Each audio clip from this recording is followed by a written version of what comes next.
Asesinan a una pareja dentro del mercado de artículos varios en el centro de Guayaquil. El ataque dejó además 3 heridos. Muere una tercera víctima del ataque a bala contra un legislador alterno y su esposa durante la función de un circo en Manta. Sus cuerpos ya fueron llevados a su natal Babahoyo. Presidente Daniel Noboa anunció que la cúpula de las Fuerzas Armadas y la Policía Nacional se trasladarán a Manta para coordinar acciones en la lucha contra organizaciones criminales. En su testimonio anticipado, Daniel Salcedo reveló que el ex vicepresidente Jorge Glass también se habría beneficiado de recursos penitenciarios a través de pagos a jueces. Mayra Salazar también volvió a dar su versión. En México, la candidata presidencial opositora Xóchitl Gálvez anunció que impugnará los resultados de los comicios en los que ganó Claudia Sheinbaum con amplio margen. Así empieza la noticia. Emisión estelar.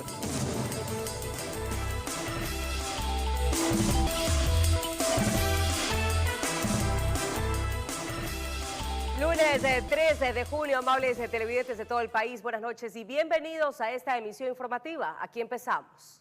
Balacera, muertos aquí en la Cuatro Manzanas.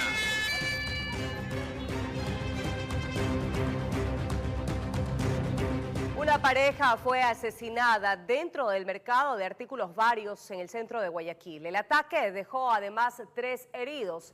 La policía descarta que el hecho violento esté relacionado a extorsiones. Esta vez fue en un mercado, uno de los de mayor concurrencia del centro de Guayaquil. El de artículos varios, o también conocido como Cuatro Manzanas. Aquí un hombre y su pareja fueron asesinados en uno de los pasillos. Para los comerciantes y sus clientes fueron momentos de pánico los que vivieron al escuchar los disparos y al ver cómo quedaron los cuerpos entre los locales. Según testigos, el ciudadano entró para encontrarse con su conviviente, pero por la calle Franco Dávila entraron las personas armadas, que lo siguieron hasta ese lugar donde se registró la escena violenta. Se encontraban realizando la venta y el esposo de la chica llegó a retirarla. Venían unos 2 ciudadanos siguiéndole a él, al ciudadano, para victimarlo, y ella opuso resistencia y también fue victimada. 2 adultos y un adolescente de 16 años quedaron heridos. Los 3 fueron hospitalizados según la Policía Nacional, que activó su unidad investigativa para detectar quiénes son los autores materiales e intelectuales de ese doble crimen. Hoy desafortunadamente incluso estuvieron las unidades motorizadas atendiendo un auxilio hace 5 minutos justamente allí afuera del mercado y recibieron otra llamada y se produjo este hecho violento. Esa versión fue corroborada por el municipio de Guayaquil y Segura EP, que indicaron que a las 15 horas con 50 minutos recibieron un reporte al ECU 911 sobre un presunto delincuente retenido y a los pocos minutos hubo disparos en el mismo lugar. Totalmente descartado lo que es extorsión. De lo que se sabe hasta el momento no tiene antecedentes penales. Los cadáveres fueron levantados en medio del temor y preocupación de los comerciantes, que fueron testigos de cómo la violencia los visitó una tarde de lunes, informó Charlie Pisa. 2 menores de edad han sido asesinados en menos de 24 horas en el Cantón Durán. En el último caso, sujetos balearon a un joven de 17 años. Ya conocían los movimientos de la víctima. De hecho, ya lo estaban esperando desde una camioneta gris. El joven de 17 años de edad llegó sobre una moto para dejar a un pequeño de apenas 4 años en una escuelita en la Primavera 2. Apenas vieron que el niño ingresó al plantel, dispararon en contra del motociclista. Posiblemente 5 impactos de proyectiles, hay que determinar, tenemos varios indicios balísticos y es un menor de edad. Estamos tomando los respectivos procedimientos para poder realizar la investigación pertinente. Una vez que acabaron con su vida, los asesinos regresaron a la misma camioneta gris y se retiraron del sitio, en medio de la mirada sorprendida de aquellas personas que se encontraban en el sitio, y les tocó ser testigos de aquella terrible situación. Por ser menor de edad, no se conoce si la víctima poseía antecedentes o si se encontraba relacionado con alguna actividad ilícita.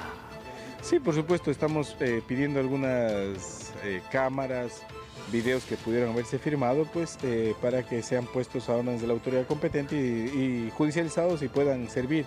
En el Cantón Durán sería la segunda muerte de un menor de edad en menos de 24 horas. La tarde del domingo también se registró el crimen de una adolescente de 13 años, junto a su progenitora mientras almorzaban en el interior del hogar. Posiblemente intentaban cegar la vida de la persona mayor de edad, de la mujer mayor de edad, pues, y lamentablemente, pues, al estar encontrándose ahí la menor de edad, también, pues, es de lamentar, pues, cegaron la vida de la menor de edad. Informó José Morales. Un joven murió víctima colateral del ataque criminal donde asesinaron al asambleísta e influencer Cristian Nieto y a su esposa en Manta. El ataque dejó además 2 heridos. Los restos ya están en su natal Babahoyo, donde recibirán cristiana sepultura.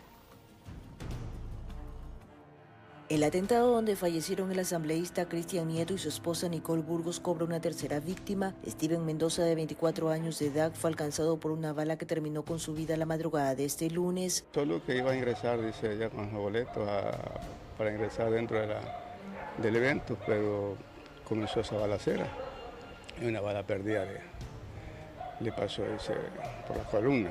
En el sector La Poza de Manta, en el circo donde ocurrieron los hechos, la noche de este domingo permaneció cerrado y con resguardo policial. Y ya no se respetan nada, señorita, aquí ellos no están viendo nada, que hayan niños, no. Por este caso, la policía detalló que de los fallecidos, el influencer y asambleísta alterno tenía procesos judiciales. Un proceso judicial en el 2018 por extorsión, otro en el 2018 por estafa, en el 2021 que tiene un archivo de una investigación previa y el 2024 por intimidación. El hecho ha causado conmoción. Hay 2 personas que resultaron heridas, víctimas colateral, un comunicador y la esposa del tercer fallecido. Se encuentran ya destinados personal de un eje preventivo para que circunvalen y estén pendientes a cualquier tipo de evento y para precautelar la integridad de las personas que van a los parques, playas, en que todos centros comerciales que son de mayor afluencia de personas. Los cadáveres de la pareja asesinada salieron del centro forense de Manta pasado el mediodía hasta su natal Babahoyo, en la provincia de Los Ríos, donde familiares y amigos y seguidores consternados los recibieron. Nos duele no solo lo de Cristian, la esposa, son niños que ustedes saben que son pequeños, tienen 5 años y quedan sin papá y sin mamá. Entonces esto es duro, ustedes pudieron ver a su madre, su padre un poco más tranquilo, pero la madre llorando. Con estrictas medidas de seguridad se realizan los actos fúnebres de los creadores de contenido. Este martes se conocerán detalles de dónde y cuándo recibirán cristiana sepultura. Con cámaras de Eduardo García desde la provincia de Manabí, informó Wendy Delgado. Pero estos, amigos, no son los últimos hechos violentos registrados en Manta. Nos reportan 3 nuevos crímenes. Para ello nos enlazamos con Wendy Delgado, quien nos tiene un informe completo. Wendy, buenas noches. Adelante, por favor. Gracias. ¿Qué tal en estudios, amigos televidentes? Buenas noches. Nos encontramos desde el barrio San Pedro de Manta, donde hace pocos minutos se registró un nuevo atentado al estilo sicariato acá en el puerto Manavita. En la escena donde estamos observando en este momento, 2 personas perdieron la vida y una tercera víctima fue trasladada a una casa de salud. Se acaba de confirmar que lamentablemente también falleció producto de las heridas de bala que sufrieron. Según información preliminar de acá de la escena, es que estaban un grupo de amigos reunidos y llegó una camioneta con sicarios, quienes dispararon a las personas que estaban reunidas acá y lamentablemente 3 personas perdieron la vida. De este hecho, hubo una persona que estaba dentro de un vehículo que logró sobrevivir al ataque. Él fue testigo de lo que ocurrió y afortunadamente pues salió ileso. Él estaba con sus amigos bebiendo. Ellos dicen que estaban desde temprano acá y lamentablemente pues fueron abordados por sicarios que les arrebataron la vida. Este es el segundo atentado a balas que se registra en 24 horas en Manta y que ha cobrado la vida en total de 6 personas, 3 anoche en el circo y otras 3 hoy acá en el barrio San Pedro. Testigos aseguran que se escucharon en este sector de Manta al menos unas 8 o 10 detonaciones de armas de fuego. Esta es la información que se genera a esta hora desde el puerto Manavita. Continuamos con más información desde estudios. Buenas noches. Muchísimas gracias, Wendy. Buenas noches también. Y a propósito de todos estos hechos violentos, el presidente Daniel Noboa anunció que la cúpula de las Fuerzas Armadas y la Policía Nacional se trasladarán a Manta para coordinar acciones en la lucha contra organizaciones criminales. El presidente de la República, Daniel Noboa, anunció que tras el asesinato del asambleísta alterno Cristian Nieto y su esposa, decidió trasladar la sede del Comando Conjunto de las Fuerzas Armadas y la Comandancia General de la Policía a la ciudad de Manta. Esto con el objetivo de articular acciones conjuntas en la lucha contra el crimen organizado. Y le he dado la instrucción al Comando Conjunto de las Fuerzas Armadas, así como a la Comandancia de la Policía, de que temporalmente su sede será cambiada a Manta. Y desde ahí se pelea esta guerra, este conflicto armado interno. El decreto ejecutivo 290 dispone que un equipo de trabajo integrado por las Fuerzas Armadas y el Ministerio del Interior trabajará de manera indefinida en la provincia de Manabí. Yo en las próximas semanas estaré principalmente en Guayaquil y en Manta, también dando el ejemplo y dándole seguimiento a lo que está pasando y las acciones que van a tomar nuestras fuerzas de orden, así como nuestros ministros. La alcaldesa de Manta, Marciana Valdivieso, mira con agrado la decisión del Ejecutivo, la cual respondería al clamor popular por militarizar la ciudad ante la escalada de violencia registrada en las últimas semanas. He sido de las primeras alcaldesas que ha solicitado la militarización de la ciudad y en medio del conflicto interno tuve una buena aceptación, pero ahora el presidente ha tomado la decisión de reforzar todo esto para que desde Manta se pueda enviar un mensaje claro a todo el país. El prefecto de Manabí, Leonardo Orlando, espera que el accionar de la fuerza pública permita reducir las muertes violentas en Manabí. Así que esperamos que con la presencia tanto a alto nivel de las Fuerzas Armadas y de la Policía Nacional en el territorio, la presencia del presidente de la República, de sus ministros y en reuniones que permitan la articulación con los gobiernos autónomos centralizados, podamos coadyuvar a eliminar esta crisis de inseguridad. Noboa y su equipo de trabajo mencionaron que constantemente evaluarán la situación de seguridad en la provincia de Manabí, informó Álvaro Terán. Revisemos otros temas. En su testimonio anticipado, Daniel Salcedo reveló que el ex vicepresidente Jorge Glass también se habría beneficiado de recursos penitenciarios a través de pagos a jueces. Por su parte, Mayra Salazar nuevamente aseguró que el ex asambleísta Pablo Muentes es quien manejaba la justicia a su favor en Guayas. Alrededor de 42 minutos se tomó Daniel Salcedo para relatar cómo aparentemente fue víctima del sistema de justicia, acotando que está demasiado podrido, por lo que decidió someterse al testimonio anticipado, resaltando que fue contactado por el abogado Cristian Romero, quien le solicitó $150,000 para tramitar un recurso legal a su favor. En esa oportunidad también estaba Jorge Glass, esto en la cárcel 4 Norte de Quito. Al consultarle a Romero, ¿y cuánto costará lo de Glass?, este le habría contestado que de eso ya se encarga un tal Virgilio. La defensa de Salcedo ratificó lo dicho. Efectivamente eso pasó y yo tengo que ser extremadamente franco. El día de hoy, es más, llegó a mi conocimiento un comentario, un Twitter o en la red social X actualmente, del expresidente Rafael Correa, en donde se refiere, entre varios temas, a que este testimonio ha sido fraguado y que efectivamente este abogado ha sido puesto por la Fiscalía. Aprovecho el tema de los medios para dejar por sentado que esta defensa la ejerzo de manera autónoma en representación de Daniel Salcedo. Mencionó a Fabiola Gallardo, expresidenta de la Corte Provincial del Guayas, actualmente detenida, con quien también habría hablado de su situación legal, quien aparentemente le solicitó $150,000, 50 para ella y 50 para cada juez que iba a tramitar sus causas. Dentro de los valores que él ha aproximado, nombró cerca de $150.000 en una causa, 100.000 en otra, 200.000 en otra, 2.000 a 5.000 para diferir audiencias, que lo hacía mediante Mayra Salazar. Cerca de $500,000 entendería yo que es lo que conocemos que Daniel Salcedo ha pagado a jueces para poder beneficiarse. A la fila, Mayra Salazar ratificando lo dicho en la colaboración eficaz y testimonio anticipado del caso Metástasis, que el ex asambleísta del Partido Social Cristiano Pablo Muentes era quien manejaba el sistema de justicia en la provincia del Guayas, y de eso se valió para la acción legal que inició contra el Banco del Pacífico. Su abogado negándolo. Yo siempre dije que Mayra Salazar mentía, que no constaba nada y que la información que dio su testimonio anticipado era de absoluta referencia, lo que sus abogados le dijeron que diga y lo que por ahí le contaron. Fabiola Gallardo supuestamente le habría ayudado a Muentes con la colaboración de la propia Mayra Salazar. La defensa técnica descartando lo dicho. Ha confesado de manera categórica que su trabajo fue espiar a mi representada, la doctora María Fabiola Gallardo. Es decir, entre líneas nos ha dicho con contundencia que su trabajo fue ser una infiltrada al interior de la Corte Provincial. Revelaciones del caso Purga que se relacionan en algunas cosas con Metástasis, informó Héctor Romero.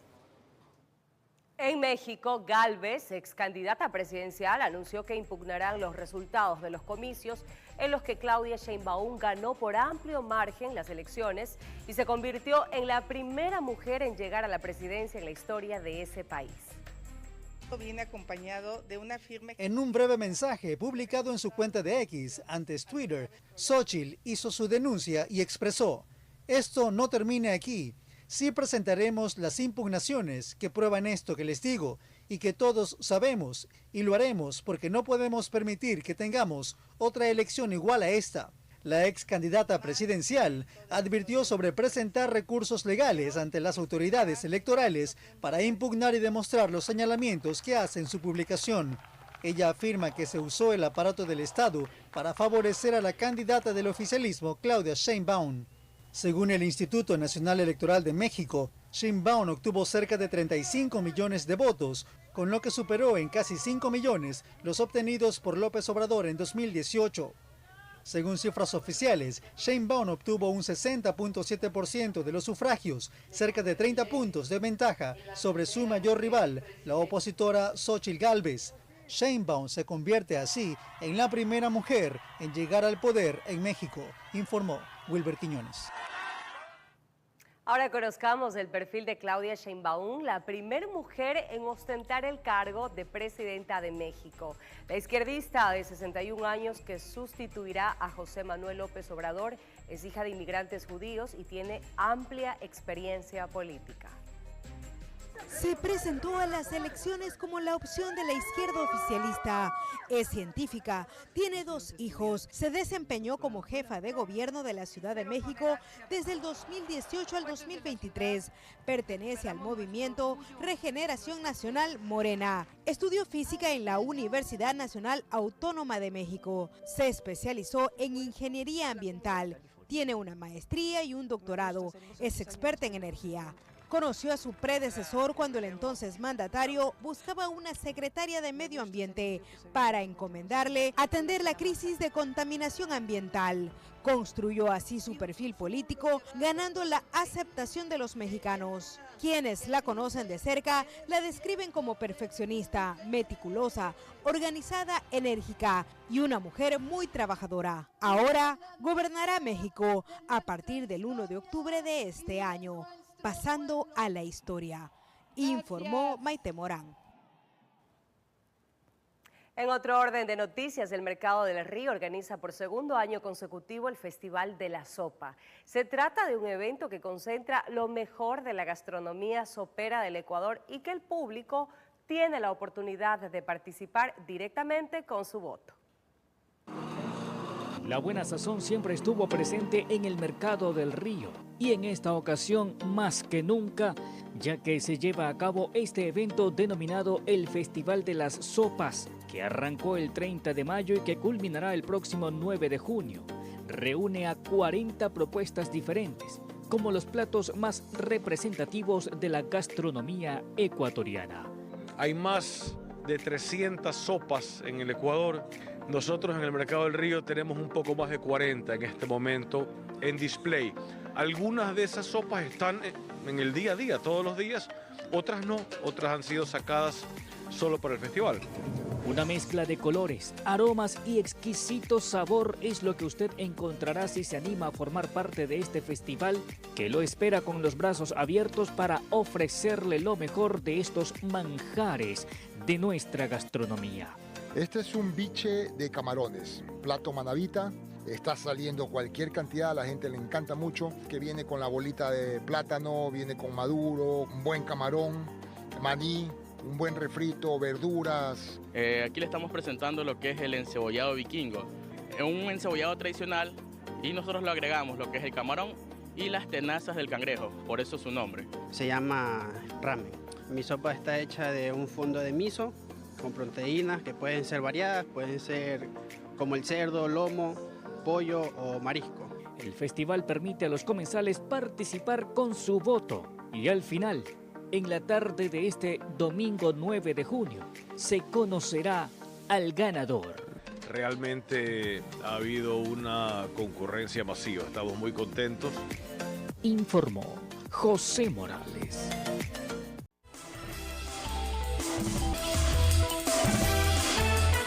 Estamos de regreso con lo anunciado. En la vía Quinindé Esmeralda se registró un doble accidente de tránsito. Personal paramédico y de la Policía Nacional fueron embestidos por un bus interprovincial mientras se encontraban atendiendo un accidente de tránsito que involucraba una moto. 2 de ellos murieron y varios quedaron heridos.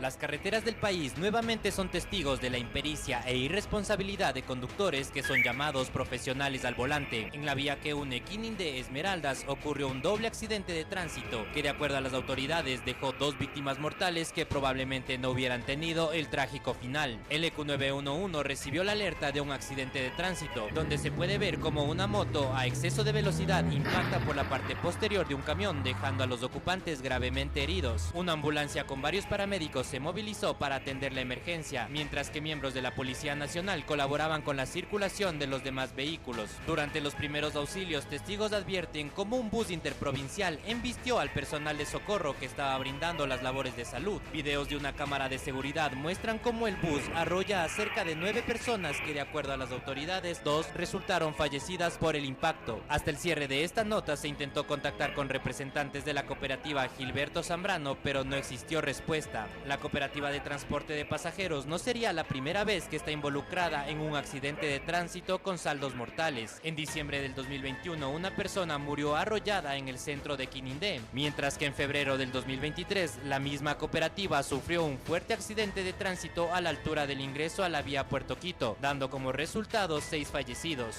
Las 2 víctimas de este fatal accidente pasan a engrosar la lista de fallecidos en siniestros viales, que, de acuerdo a la Agencia Nacional de Tránsito, durante el primer trimestre del 2024, Ecuador registró 490 fallecidos.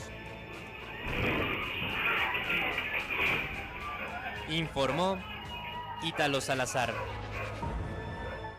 3 personas fallecidas y una herida dejó un incendio dentro de una embarcación que permanecía en un muelle privado en el sur de Guayaquil. El percance fue provocado aparentemente por un cortocircuito. Ocurrió pasadas las 2 de la mañana de este lunes en el muelle de una empresa pesquera ubicada en el sector de la Caraguay, sur de Guayaquil.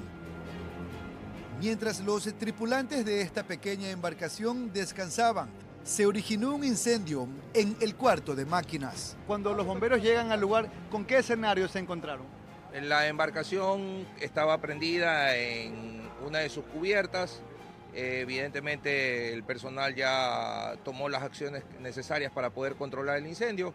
Al mismo tiempo llegó una embarcación de nosotros que comenzó a desarrollar operaciones desde el lado del río. 3 de los 4 trabajadores que se encontraban en el barco fallecieron en el mismo lugar donde descansaban. En tanto, el sobreviviente fue rescatado con síntomas de asfixia. Sabemos que era el grupo de guardia que estaba para la operación del barco, porque el barco evidentemente 24 horas ellos prácticamente operan. Hasta el sitio arribaron alrededor de 70 uniformados de la casaca roja y 15 vehículos, entre unidades de combate y ambulancias. Respecto a las causas del percance, se presumen que guarda relación con un cortocircuito. Informó Jorge Salazar. En otras noticias, el Pleno del Consejo de Participación Ciudadana y Control Social resolvió descalificar a los 3 postulantes mejores puntuados dentro del concurso para designar al próximo defensor público. Uno de los concursantes había renunciado el pasado 20 de mayo. Rodrigo Frías, Byron Guillén y Jorge Ballesteros, postulantes que eran parte del concurso que lleva adelante el Consejo de Participación Ciudadana y Control Social para designar a la primera autoridad de la Defensoría Pública, fueron descalificados del proceso. Andrés Fantoni, presidente de la institución, señala las motivaciones por las que se tomó esta decisión. Bueno, el defensor público lo estamos sustanteando el día de hoy, pero por la llamada a la comparecencia tuvimos que suspender. Se hizo para poderlo hacerlo lo más pronto posible. Yo entendería que ya hoy por la hora no podemos proceder, pero el día de mañana culminaríamos esta fase. El pasado 20 de mayo, Rodrigo Frías informó públicamente que se retiraba del concurso. Esta decisión fue aceptada por el Pleno del Consejo, mientras que Byron Guillén fue separado luego de haber sido mencionado dentro del caso Metástasis por haber presuntamente favorecido en un fallo judicial a cambio de dinero. A Jorge Ballesteros se le señala de haber presentado documentación falsa dentro del proceso. La consejera Joana Verde Soto reconoce la deuda que tiene el Consejo de Participación en la designación de autoridades. No más autoridades prorrogadas.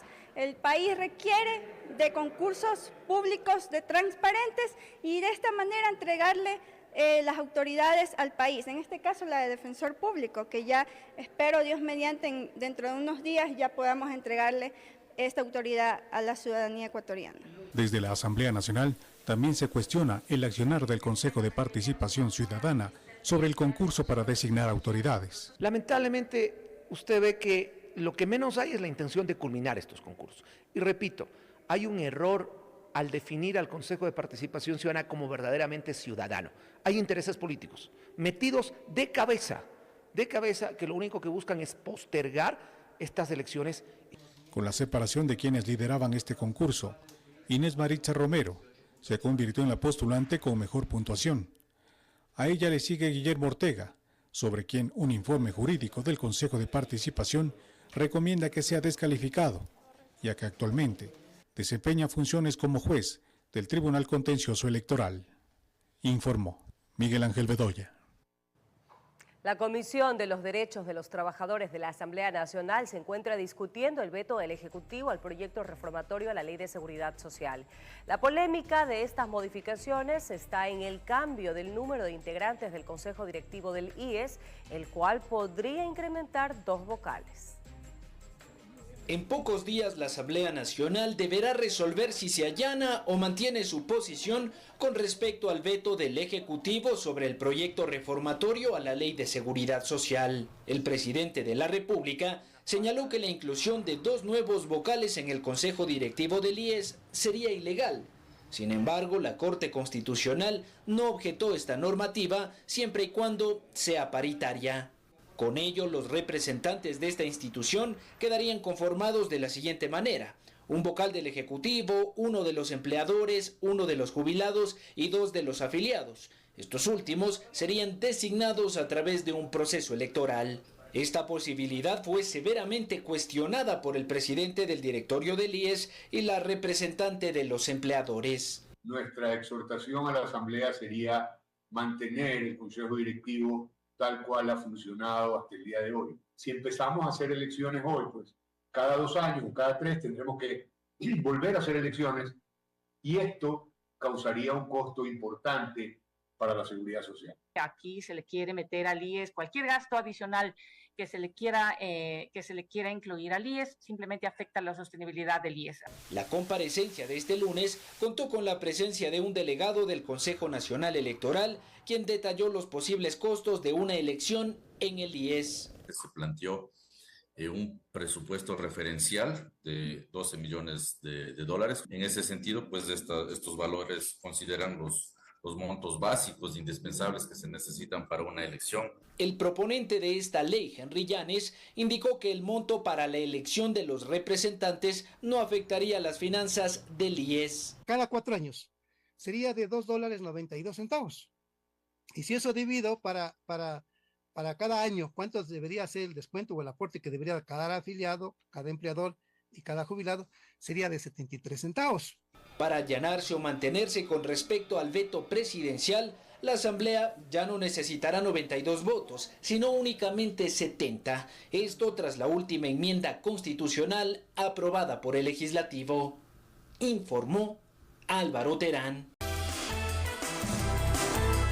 Más noticias, amigos. En el Hospital Monte Sinaí, al noroeste de Guayaquil, se inauguró un centro de control policial para una reacción inmediata en caso de ataques por parte de organizaciones criminales y disminuir el riesgo de fuga de PPLs asilados. 4 funcionarios del Ministerio de Salud fueron detenidos, acusados de filtrar información de médicos para secuestrarlos. En este centro de apoyo policial que se encuentra dentro del Hospital Monte Sinaí al noroeste de Guayaquil, estarán 16 policías con turnos rotativos para reaccionar de forma inmediata ante cualquier eventualidad que se presente en esta unidad hospitalaria y evitar fugas de delincuentes, como ocurrió el pasado 10 de mayo cuando 2 sujetos escaparon. En el acto de entrega del centro estuvo el gobernador del Guayas, el ministro de Salud y el comandante de la policía de la zona 8.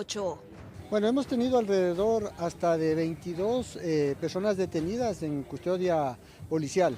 Y es por eso que en este sector, al ser uno de los sectores conflictivos, digamos, y que tiene cercanía al centro penitenciario y donde más atención se da, hemos pedido tener estas instalaciones. En este marco, el ministro Franklin Encalada se refirió a la captura de 4 profesionales de la salud que trabajaban en el distrito Pascuales, entre ellos un médico y una enfermera, quienes habrían participado con bandas delictivas para ejecutar secuestros, como se detalla en una denuncia asentada en Fiscalía. Ahí se evidencia que pedían $20.000 para la liberación de 2 personas. Han sido funcionarios que captan la información de nuestros médicos, ¿sí? Y a su vez esta información la articulan con personas dedicadas a las extorsiones, ¿sí? Y a los secuestros, y entonces nuestros funcionarios entran en un plano de exposición personal. El titular de la cartera de salud dijo que ya los desvincularon y que ha recibido varias denuncias, por lo que podrían atrapar a más personas. Lo que sucede es que ahorita se inician las investigaciones, ¿no? Y una vez que la autoridad determine cuántos son, porque pueden ser que sean más personas que estén comprometidas en base a la investigación, a la línea investigativa que tenga la policía, serán vinculados más personas seguramente. Actualmente en el Hospital Monte Sinaí hay 9 personas privadas de la libertad asiladas por distintas condiciones y se analiza la construcción de más centros de este tipo en otros hospitales, además de repotenciar unidades de policía comunitaria, según indicó el comandante zonal de la institución. Ya se pagó la mitad, vamos a comenzar la intervención de 19 UPCs de manera ya concreta, digamos, y se va a entregar en pocos meses para poder fortalecer la presencia en esos lugares. Informó Adriana Peralta. Una reducción del 22% de muertes violentas se han registrado las autoridades en el país durante la semana del 27 de mayo al 2 de junio. Destacaron que las acciones emprendidas por las fuerzas del orden están debilitando a las organizaciones narcodelictivas.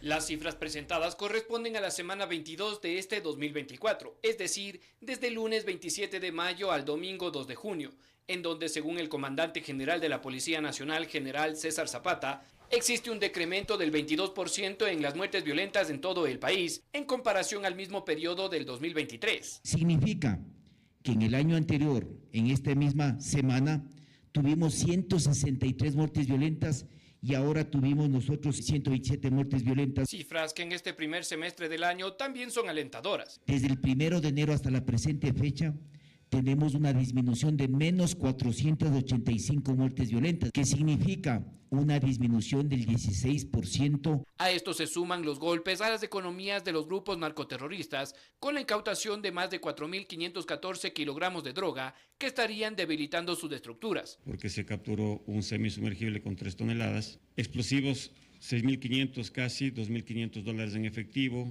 3.300 galones de combustible. Esto es en lo más importante, con una afectación importante a la economía del crimen organizado transnacional. Razón por la cual los delincuentes, explican las autoridades, estarían teniendo un comportamiento adaptado y cambiante, situación que está siendo estudiada por las fuerzas del orden para seguir con su desarticulación. Por ello, se hace énfasis en las provincias del Guayas, Los Ríos, Manabí, El Oro y Santa Elena, cuya violencia prevaleció en un 89% en el año 2023 y en las que históricamente ha prevalecido y que llegó a un 83.7% en el presente año. Pero la lucha continúa. Provincias como Manabí y Los Ríos aún siguen presentando altos índices de violencia en sus calles. Y para ganar esta guerra tenemos que debilitar a estos grupos narcoterroristas, afectándolos en su estructura. El general Zapata también destacó que en las intervenciones se han abatido a 11 terroristas, detenido a 111 sujetos considerados de mediano valor y que 9 cabecillas u objetivos de alto valor se encuentran tras las rejas. Entre estos está la extradición desde Panamá del líder de los Chone Killers, alias Negro Tulio. Informó Mauricio Sánchez. El Consejo de Participación Ciudadana y Control Social devolvió a la Corte Nacional de Justicia la terna para la elección del presidente del Consejo de la Judicatura. Esto después de que se conociera que uno de los integrantes no cumple con los requisitos establecidos. El Consejo de Participación Ciudadana y Control Social dio a conocer este lunes que decidió devolver a la Corte Nacional de Justicia la terna para elegir al vocal principal del Consejo de la Judicatura. La terna ha sido remitida a la Corte Nacional de Justicia debido a la falta de documentos habilitantes de un postulante. Esto después de que uno de los integrantes de la terna, Hugo Landívar Orellana, tercero en la lista, no incluyó documentación que demuestra que cuenta con 10 años de experiencia profesional o docencia universitaria afín al Consejo, tal como lo establece el reglamento para la designación de vocales. Esta resolución se tomó por unanimidad tras conocer un informe de la Comisión Técnica que analizó el cumplimiento de requisitos e inhabilidades. La resolución indica que los otros dos integrantes de la terna, Telmo Molina Cáceres y Dunia Martínez Molina, no cuentan con inhabilidades, por lo que cumplen con los requisitos para conformar la terna. Tras la notificación por parte del Consejo de Participación Ciudadana y Control Social, la Corte Nacional de Justicia tendrá 3 días para completar la terna. El presidente de la Corte Nacional de Justicia, José Swing, había defendido previamente la conformación de la terna, señalando que los candidatos son idóneos y cumplen con el perfil solicitado. Esto después de haber recibido críticas por haber incluido el nombre de Landívar Orellana, quien se desempeñó hasta el 23 de mayo como coordinador político del movimiento oficialista ADN. Informó Edwin Benalcázar. El triunfo de Claudia Sheinbaum en las elecciones presidenciales de México podría prolongar la crisis diplomática con Ecuador. La primera mandataria comparte la línea política de López Obrador, quien se negó a retomar las conversaciones con el gobierno de Daniel Noboa.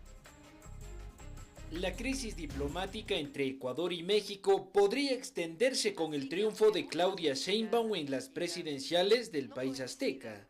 Esto debido a que la nueva mandataria pertenece al partido de Morena, liderado por López Obrador, quien se ha negado a restablecer las relaciones con el gobierno de Daniel Noboa. ¿Qué esperamos que pueda cambiar de una heredera que dijo que no solo que va a honrar el legado del presidente saliente, sino que va a continuar su política y sobre todo lo dijo en materia de política exterior?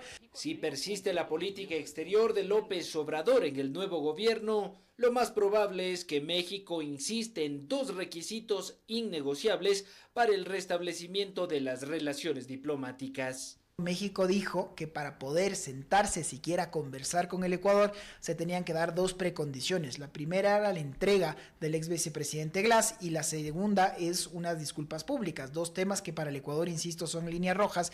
Ahora bien, al tratarse de una nueva administración con un gabinete renovado, se podría ensayar un acercamiento entre ambos gobiernos para al menos restablecer los servicios consulares. Y que más bien se abran caminos, se abran estas posibilidades de diálogo. Sabemos que hay una voluntad de Suiza, por ejemplo, de mediar entre los dos países. Esperemos que esto llegue a un feliz término. Analistas aseguran que los más afectados con esta situación son los ecuatorianos residentes en México, quienes podrán enfrentarse a un prolongado abandono consular. Ojalá y se pueda mejorar esta situación política entre ambos países, ya que, bueno, comercialmente y sobre todo para temas de turismo se ha visto un poco disminuido entre ambas naciones. Sheinbaum podría renovar el gabinete y con ello a la canciller Alicia Bárcena, quien mantiene una relación beligerante con Ecuador. Informó Álvaro Terán. Mañana en La Noticia en la Comunidad estaremos en vivo desde el centro de Guayaquil, sector donde se inició el 1 de junio las multas por las infracciones. Ahí les brindaremos más detalles. RTS siempre junto a usted. En Sri Lanka, al menos 14 personas murieron por inundaciones repentinas, deslizamientos de tierra y caídas de árboles tras intensas lluvias. 3 de las víctimas eran de una misma familia y fueron arrastradas por los torrentes. Otras murieron enterradas en deslizamientos de tierra, incluida una pequeña de 11 años y un hombre de 20. Además, 9 personas fallecieron aplastadas por la caída de árboles en 7 distritos. Por otra parte, en Turquía, una persona murió y 8 resultaron heridas tras el derrumbe de un edificio de 5 pisos de apartamentos en la ciudad de Estambul. Decenas de bomberos rescataron de entre los escombros a 7 personas heridas, 2 de ellas de gravedad. Las autoridades investigan las causas del colapso que reactivó la emergencia.